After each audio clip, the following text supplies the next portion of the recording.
So, what's your name? I'm Jordan and I do all of the creative strategy at Purdy Figg. What's your favorite purchase for under £1,000? So I am what you call a Cockney Red, which is someone who supports Manchester United here in London. So I've got to say my Sky Sports subscription, which is my TV, which allows me to watch Man United essentially. Do you watch every single game?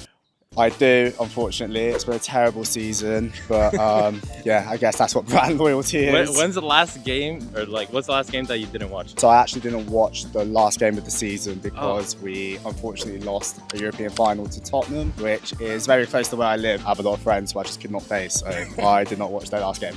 Okay, fair enough. So, Jordan, what's something most people would disagree with you on about? I think as a performance marketer, I believe that brand spend is actually very important when it comes to influencing CAC long term. Implementing 10% or 20% of your overall spend on performance on brand channels actually has a positive effect, which I see a lot of people arguing about in D2C space. Have you actually measured it though? Yeah, so we measure everything from perspective to basically see if it has any long-term effect on a period of 3-4 months. And we do post-treatment analysis, and we are actually seeing a benefit on weird channels such as radio, TV, and obviously everything performance-driven on YouTube. Can you give like a concrete example, basically? What I can say is we've actually seen YouTube as an awareness channel having a massive lift on new incremental cost per acquisition. So I think it's actually just trying to find the right way to target new audiences and broaden that pool. Okay, and last question, what % of ad spend would you put on brand? I would preferably max it out at 10%, just because obviously if you are a direct-to-consumer brand, that is also your main revenue channel. So the more you spend on brand spend, you will obviously see a lower lift on sales that month. And then I guess the theory is from the brand perspective, you turn off all channels, this will maintain it organically, but unless you turn off your ad account completely, you'll never actually be able to measure that.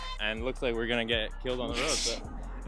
What's been a win you've had in the last 3 months that someone can do right now? So what we essentially did was look at what was performing organically in our niche, and our niche is cleaning, and essentially looked for any video that had over 300,000 views and then just reincorporated the script of our product. Okay, so basically you will go on TikTok like organic, either on desktop or on your phone, and you search for the niche with keywords, and then you just look for videos with over 300,000 views. Yeah, essentially I just look for anything organically with over 300,000 views within the niche of my product and reiterate that script to basically mention my product. Okay, so convert organic to paid is what you're saying. Yeah. So Jordan, what's like one widely accepted practice that you totally disagree on? I think from a campaign level, actually splitting it out to put creative in it to target different stages of the funnel. And I actually believe you should just put everything in one campaign and allow the creative to decide where it's going on the funnel. And then from the creative perspective, when you're actually creating stuff, is benchmarking it on different metrics. How does someone make an ad that hits top of funnel but also converts? I think the best thing is actually angles. So try and reach new audiences who you haven't reached before and implement in all your key learnings you have from bottom of the funnel content, but just trying to top the ad with like a new entry hook essentially. I don't really see that many people doing that, so it's a really good tip. Excuse me, what's your most unusual source of inspiration you've had? I read a very good book during university called Steal Like an Artist. In my profession as well as a creative strategist, you kind of look at a lot of competitors for inspiration, and this book kind of taught you how to steal, not copy. So you're telling me you steal what other people have stolen? Yeah, essentially that in a nutshell. Steal what other people have stolen, but don't try and just copy. Really understand where they're stealing from. Copying is obviously very easy to do, but it's actually an art to steal. Okay, I like that. It's easy to copy, but an art to steal. Yeah. Okay, good answer.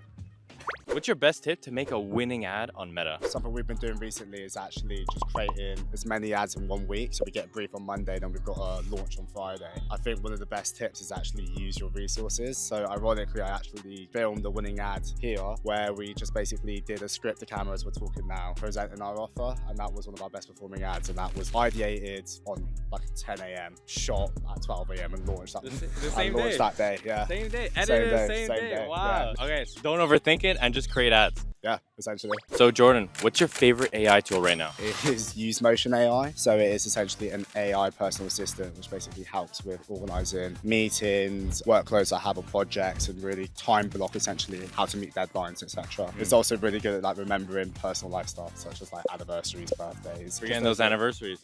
unfortunately. Yeah. Wow, you know they actually use Ad Manage. Do they actually? Wow. So Jordan, how do you think Meta is going to change a year from now? I think at the moment there is definitely an oversaturation with loads of agencies and freelancers, etc., trying to boost UGC content. Customers, well, potential customers are kind of getting used to it now. They can kind of see the signs coming. So I think there's going to be a massive switch between UGC content creators and actually going back to more authentic content. Influencers is going to make a comeback. So you're saying the organic team is going to become the paid team? I think brand partnership teams are going to become a wing of performance. So you think brand partnerships are going to be a way bigger thing, whitelisting and everything, in a year from now? I think one of the things what we've seen work for us is every time we use influencers and whitelisting, that has a very strong new audience reach from anything like multi-touch attribution. So yeah, a lot higher than I think we could have seen from our actual ads we create to do that prospecting tool. I think it's hard to scale if you're only doing a few. I think you really do need to actually like fully commit to it. Volume is key.